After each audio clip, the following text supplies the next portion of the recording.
ప్రధాని నరేంద్ర మోదీ సహకారం మందకృష్ణ పోరాటంతోనే వర్గీకరణ సాధ్యమైందని మాజీ MLA BJP Nalgonda parliament incharge Shanampudi Saidireddy అన్నారు.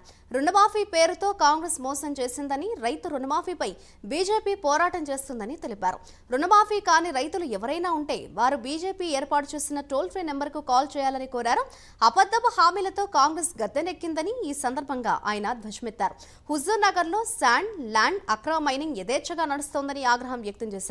సివిల్ సప్లై డిపార్ట్మెంట్లలో జరుగుతున్న అవినీతిపై మంత్రి ఉత్తమ్ కుమార్ రెడ్డి స్పందించాలంటూ ఆయన డిమాండ్ చేశారు.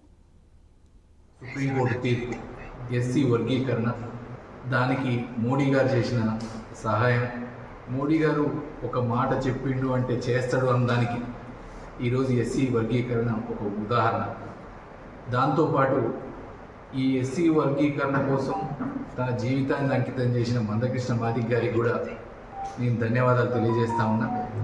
ఎందుకంటే ఒక నాయకుడు కమిట్మెంట్తో పనిచేస్తే ఏదైనా చేయొచ్చు, ఏదైనా జరుగుతున్న దానికి ఉదాహరణ ఈరోజు ఎస్సీ వర్గీకరణ.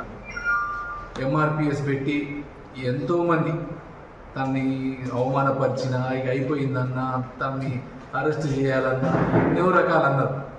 కానీ చివరికి మళ్ళీ ఎస్సీ వర్గీకరణ చేసి ఆ మాదిగా క్యాస్ట్ మొత్తానికి కూడా ఈరోజు న్యాయం చేసిన మందకృష్ణ మాదిక్ గారికి, ఈ వర్గీకరణకి సపోర్ట్ చేసిన మోడీ గారికి అందరి తరపున